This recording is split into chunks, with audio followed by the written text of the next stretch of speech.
Olá, meus amigos, tudo bem com vocês? Hoje nós vamos conversar sobre um importante filósofo, Platão. Mais especificamente sobre dualismo corpo e alma e imortalidade na obra do Platão. Há outros vídeos sobre Platão no canal, depois você vai na playlist Sócrates, Platão, Aristóteles e pega todos eles na ordem, beleza? Material de apoio nos nossos blogs, link no site ou na aba sobre. Bem, dualismo. Esse dualismo, ele provém lá do orfismo e também do pitagorismo. O orfismo são cultos religiosos muito presentes na época do Platão, na antiga Grécia. E com relação ao pitagorismo, Pitágoras, nós temos vídeos no canal explicando a importância que eles davam aos números e a questão também da imortalidade da alma, que estava presente tanto nos pitagóricos, tanto no orfismo. Pois bem, o humano, eu, você, é dividido em um corpo, que é mortal, e uma alma, que é imortal. Este corpo é visto tanto por Platão, tanto pelo orfismo, tanto pelos pitagóricos, como sendo o cárcere da alma. A nossa prisão é a prisão da alma. E é mortal.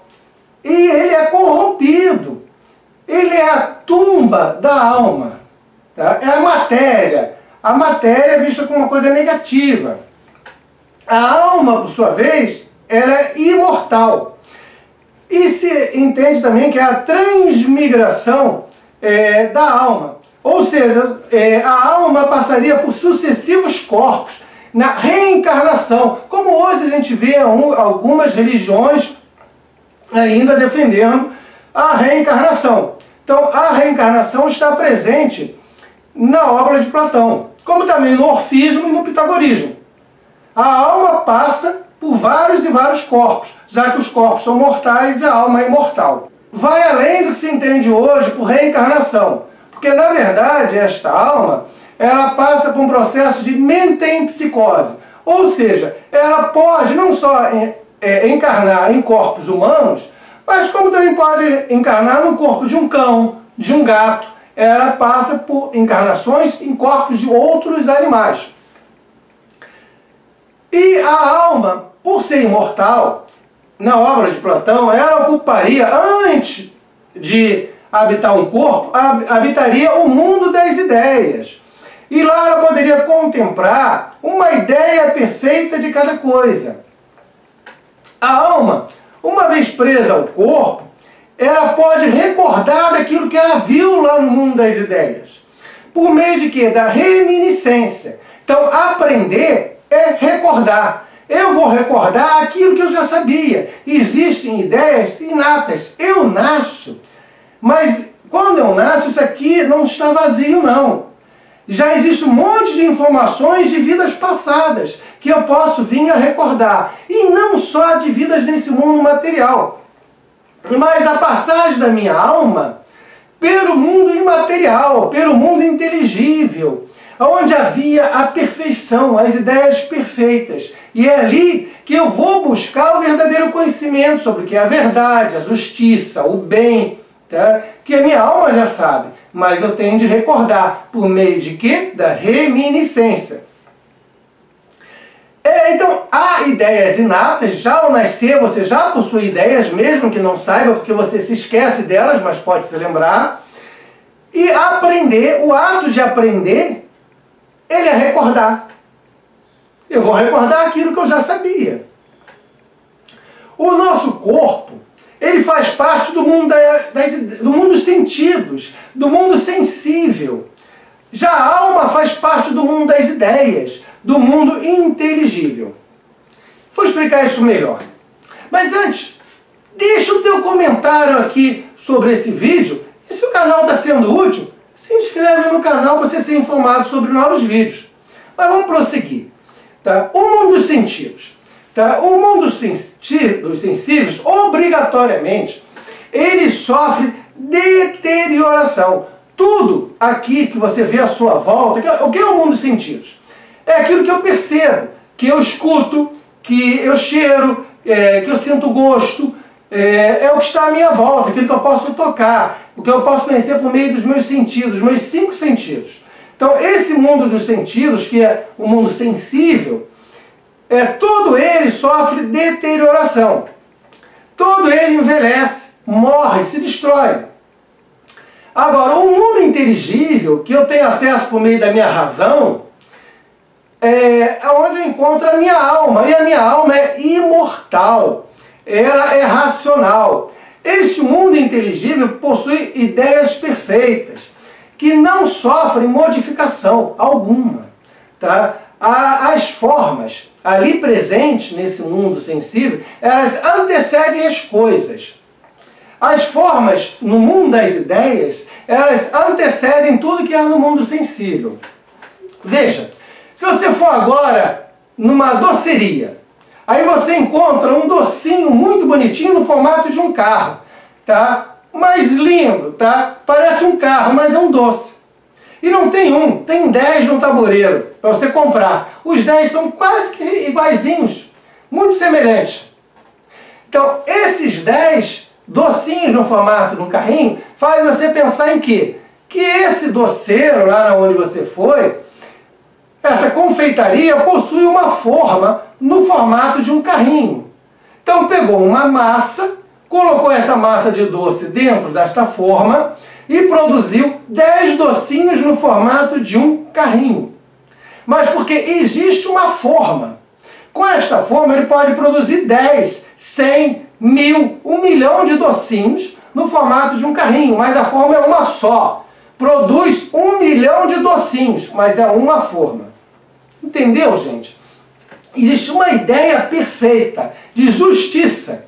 Você pode ter vários atos diferentes de justiça, mas uma ideia de justiça, uma ideia perfeita de justiça que está no mundo inteligível, o mundo das ideias. Aqui no mundo sensível eu vejo atos de justiça que me lembram, me fazem lembrar essa ideia perfeita de justiça, que é uma só. É uma forma para fazer o docinho. Eu posso ter vários docinhos, mas a forma no formato do carrinho é uma. Né?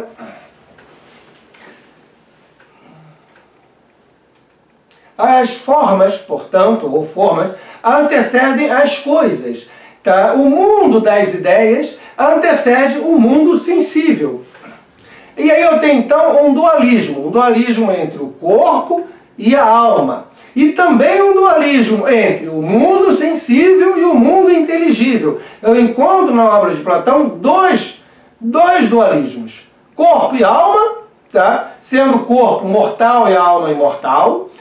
E esta alma imortal, por sua vez, ela faz parte do mundo inteligível que se contrapõe ao mundo sensível, esse mundo aqui dos sentidos, aonde habita o nosso corpo. São dois dualismos. Neste mundo sensível, eu tenho as cópias. Tudo aqui é cópia de alguma coisa. Lembra? Eu faço 10 bolinhos diferentes no formato de um carrinho, tá? A partir daquela forma. No mundo inteligível eu tenho o real, eu tenho a matriz. E as ideias, elas participam do mundo sensível. Veja, a forma, vamos pensar que a forma que fez o bolo no formato do carrinho é a ideia. Ela está presente em todos os 10 carrinhos, esta forma, porque os 10 carrinhos levam o formato desta forma. Então há uma participação da ideia perfeita nas coisas imperfeitas que são por ela produzidas. Veja, eu sou homem, existem vários homens, uns são baixos, outros são altos, outros são carecas, outros são gordos. Tá bom, existem vários tipos de mulheres também. Agora, existe uma ideia perfeita do que seja um homem e a ideia perfeita do que seja uma mulher. E aí várias variações. Todas, no entanto, participam da ideia do que seja um homem, da ideia do que seja uma mulher. Tanto que eu posso reconhecer, você é um homem, você é uma mulher. E aí, vamos lá. O que eu quero dizer aqui, vamos ver se isso fica mais claro. Eu tenho três coisas, tá? Para explicar. Quando se fala que o mundo sensível eu tenho cópias, essas cópias do mundo sensível, elas são reais sim.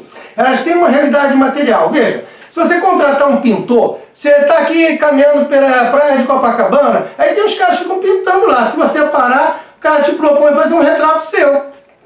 Ah, você está junto com a sua namorada, com o seu namorado, quer fazer um retrato? Aí o cara começa a desenhar e faz o teu retrato. Claro que você vai pagar, né? Faz o teu retrato ali. Faz uma cópia de você. No papel você tem uma cópia de você e do teu namorado, ou de você e a sua namorada, está ali uma cópia naquele papel. É uma cópia? Sim. Se eu for comparar com o original, que é você, é imperfeito? Sim, é claro que é imperfeito. Você tem muito mais detalhes e características do que aquele desenho. Você é tridimensional, o desenho não é. Tá? Então veja, você tem muito mais detalhes do que o desenho. É uma cópia imperfeita do original. Mas é material. Porque o material está no papel, teve tinta, tinta é algo material. Então veja, e teve um artista. O artista olhou para você, que é o original, tá? Este artista olhou para você, pegou a matéria, que é a tinta e o papel, e produziu ali a sua cópia. O engenheiro, ele pode projetar um carro, mas ele vai projetar um carro, tá, da seguinte forma: ele vai ter a ideia do que ele quer em relação ao carro, do que ele estudou, e a partir daí ele vai colocar no papel, tá, o seu desenho, o seu projeto do que seja o carro. O arquiteto, ao construir uma casa, ele vai utilizar vários materiais, como tijolo, como ferro. Ele vai utilizar vários materiais para construir essa casa. Um projeto que ele vai fazer desta casa, tá? Mas você tem a figura do arquiteto. O que eu quero dizer com isso? Eu quero dizer que para o Platão, você tem três coisas aqui. Três. Você tem essas ideias perfeitas que estão no mundo das ideias. Essas formas perfeitas, que é o projeto do arquiteto, é o projeto do engenheiro, quando o artista de rua olha para você, tá, e faz o desenho, ele está olhando o real, tá? Então você tem aqui essas formas reais, essas ideias perfeitas. Primeira coisa. Aí você precisa da matéria, o arquiteto precisa do tijolo e do ferro. O artista de rua aqui de Copacabana vai precisar de quê? Do papel e da tinta. Tá? Você precisa do material. Então os gregos vão entender que é um caos, uma matéria inicial no meio do caos. Eu preciso dessa matéria pela qual eu sou feito e você é feito também. Então há necessidade dessa matéria. Veja, a ideia é perfeita e a matéria. Essas duas coisas sempre existiram. Sempre. A ideia aqui é imaterial e a matéria separadas. E aí uma terceira coisa, um Deus, que o Platão vai chamar de demiurgo. Esse Deus é semelhante ao pintor, ao engenheiro e ao arquiteto. O que ele vai fazer? Ele vai olhar para a ideia perfeita, ele vai pegar aquele material e, ele, olhando para a ideia, ele vai fazer uma cópia da ideia utilizando aquele material. Olhando para a ideia perfeita do homem, ele vai fazer os homens. Olhando para a ideia perfeita da mulher, ele vai fazer as mulheres. Olhando para a ideia perfeita da zebra, da onça, da girafa, ele vai fazer esses animais. Então, este grande arquiteto do universo, tá, é que vai tudo construir. E se chama o quê? Para o Platão, do demiurgo. Então eu tenho essas três coisas. Eu tenho as ideias ou formas, eu tenho a matéria inicial, que forma um caos, tá? Aquele caos, a matéria inicial, não tem forma. E eu tenho o quê? Eu tenho o demiurgo, que é esse Deus que vai construir tudo. Na Idade Média, aliás, vale a pena você consultar a nossa playlist Filosofia Medieval, onde eu explico isso tudo pelo prisma dos medievais. Tá? Tem vários vídeos ali interessantes na playlist Filosofia Medieval. Mas vamos lá, na Idade Média, os filósofos que leram Platão entenderam o seguinte: aí, quer dizer, os gregos não têm o conceito de criação, isso não existe. O conceito de criação só está presente junto ao Deus judaico-cristão. Mas os medievais, eles acreditavam nesse Deus judaico-cristão, eles eram cristãos. Então os medievais leram Platão e pensaram: olha, o demiurgo é Deus. Deus é o demiurgo. As ideias perfeitas estão aonde? Estão na cabeça de Deus. A mente de Deus é onde você tem as ideias perfeitas que Platão nos fala. E essa matéria inicial foi criada por Deus, tá? Que aí a gente tem o conceito de criação. O Platão disse que sempre existiu a matéria inicial, formando um caos. Eles vão dizer que não, que Deus cria, mas cria a partir das ideias perfeitas do homem, da mulher, da zebra, da onça, do mundo, que estão na mente de Deus. Perfeito? São os medievais. Para Platão, não. São três coisas separadas. Mundo das ideias, demiurgo e o caos, que é a matéria inicial. E veja, entenda bem, para os gregos não há criação, só vai existir com o Deus judaico-cristão. Imortalidade. Nos diálogos, o Fedro e o Timeu, nós temos a discussão sobre a imortalidade da alma, a transmigração das almas, como falei ainda há pouco. A alma é imortal, o corpo não é, então você tem um processo de reencarnação, a alma vai ocupar diversos corpos no decorrer do tempo. Platão dá até um tempo para isso, dá 1000 anos. Ela viria aqui para esse mundo, ficaria 1000 anos ocupando corpos distintos. E você tem então a encarnação. Essa encarnação, a alma chegou novinha, saiu do mundo das ideias, novinha. Primeira encarnação, o corpo de um macho humano. Segunda encarnação possível, o corpo de uma fêmea humana. Terceira encarnação possível, o corpo de um outro animal qualquer. Há uma gradação. O Platão, como os demais gregos, entende que o macho é superior à fêmea. Então a primeira encarnação seria no macho humano e a segunda seria numa fêmea humana, e que os homens e mulheres, por serem racionais, seriam superiores aos demais animais. Então, dependendo do comportamento da pessoa na sua vida, ela poderia evoluir ou involuir. A alma sofre, portanto, uma evolução ou uma involução e degradação. A alma humana, por sua vez, ela se divide em três. Nós temos a alma apetitiva, a alma irascível e a racional. Imortal, em Platão, somente a alma racional, a razão. O que seria a alma apetitiva? Seria a alma vinculada à conservação deste corpo aqui, da minha sobrevivência, da minha reprodução. A alma irascível é voltada para os meus sentimentos, a coragem, sabe? Pessoa corajosa que vai na batalha, luta com coragem, a alma irascível. E a alma racional é a minha razão. Ela tem um vínculo com a divindade, a parte divina no homem. No homem, na mulher, né? E ele vai dizer o seguinte, que a alma racional, ela vai se localizar na cabeça. Ele vai dividir em três partes do corpo humano. Então a alma racional se encontra na cabeça, é a única imortal. E ela deve dominar o corpo. Tá? O meu corpo deve ser dominado pela minha razão. O meu comportamento dominado pela minha razão. E por meio de quê? Do conhecimento e da sabedoria. A alma do peito é a alma da coragem.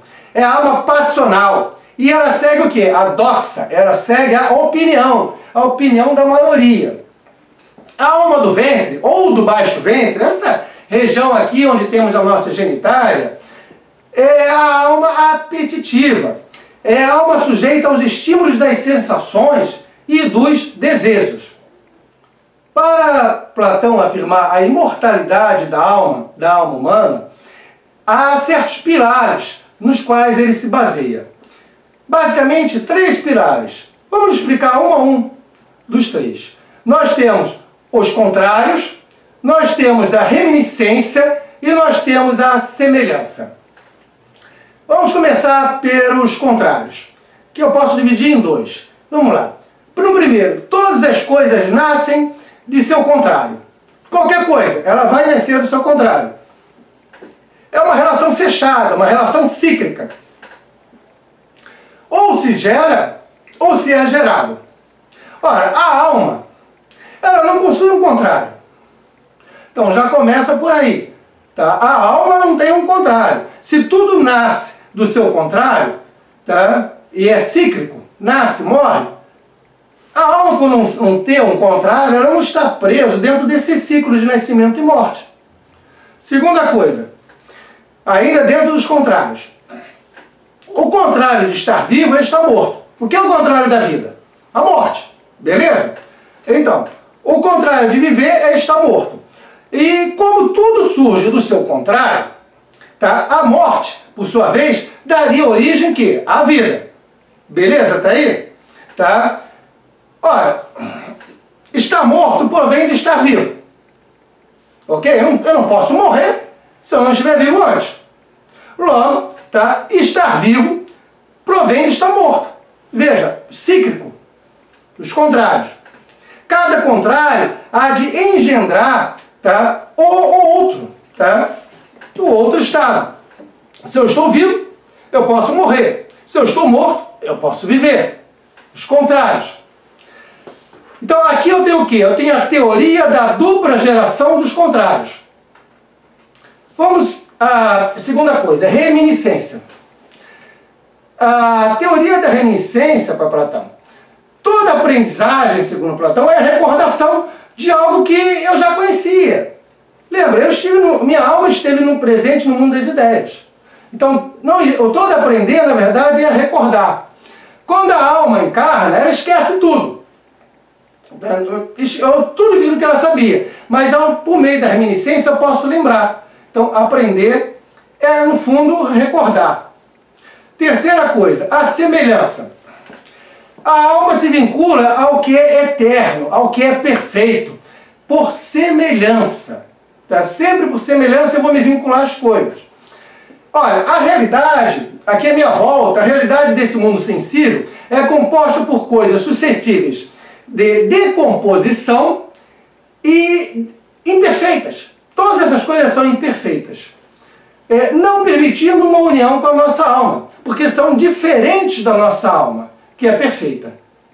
Então, essas três coisas são os pilares nos quais Platão se baseia para afirmar a imortalidade. A ideia dos contrários, da reminiscência e da semelhança. Beleza? Deixa o teu comentário aí, gente. Quero escutar a tua opinião a respeito. Olha, muito obrigado pela presença até aqui. Até mais.